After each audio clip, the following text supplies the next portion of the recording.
Super star Rajinikanth இப்போ Jailer 2 படத்தில் நடித்து முடிச்சிருக்காரு. அதை தொடர்ந்து தலைவர் 173 படத்தினுடைய ஷூட்டிங்கில் இப்போ கலந்து கொள்ள ரெடி ஆகிட்டார்.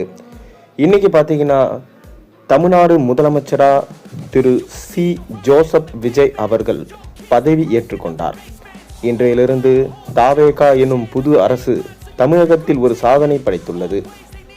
பல சகாப்தங்களாக இருந்த திராவிட கட்சிகளை தூக்கி உடைத்து எறிந்துவிட்டு தமிழ்நாட்டில் விஜய் அவர்கள் புதிய சாதனை படைத்துள்ளார். மேலும் இந்த சாதனைக்கு முக்கியமாக ரஜினியும் காரணம் என்று கூறலாம்.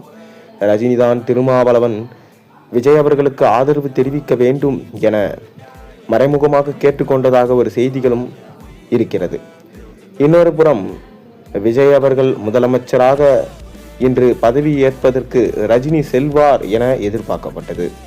ஆனால் அது ரஜினி செல்லவில்லை என்கின்ற செய்திதான் வந்தது.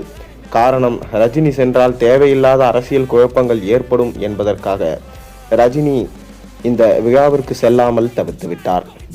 இன்று 9 அமைச்சர்களுக்கு ஆளுநர் அர்லேக்கர் பதவி பிரமாணம் செய்து வைத்தார். மேலும் திமுக என்னும் திராவிட அரசியல் கட்சியை ஓரம் கட்டிவிட்டு விஜய் அவர்கள் பெரும்பான்மை இல்லாமல் 108 என்கின்ற கூட்டணிகளுடன் சேர்த்து 118 பெரும்பான்மையோடு 120 சீட்டுகளை பெற்று இன்று முதல்வரானார் திரு விஜய் அவர்கள். விஜய் முதல்வரானதற்கு என்னுடைய வாழ்த்துக்கள் என சூப்பர் ஸ்டார் ரஜினிகாந்த் தெரிவிச்சிருக்காரு. அது மட்டுமில்லாமல் முதல் கையெழுத்தாக பெண்களுக்கு பாதுகாப்பாக தமிழகத்தை உருவாக்குவேன் என போட்டதை நினைத்து பெருமைப்படுகிறேன் விஜய். கண்டிப்பாக உன்னை நான் வரவேற்கிறேன். அது மட்டுமில்லாமல் தமிழகத்தை போதைப் பொருள் இல்லாத மாநிலமாக மாற்றுவேன், அதற்காக தனித்துறை உருவாக்கப்படும் என விஜய் கையெழுத்திட்டதை நான் வரவேற்கிறேன் என சூப்பர் ஸ்டார் ரஜினிகாந்த் தற்போது தெரிவிச்சிருக்கார்.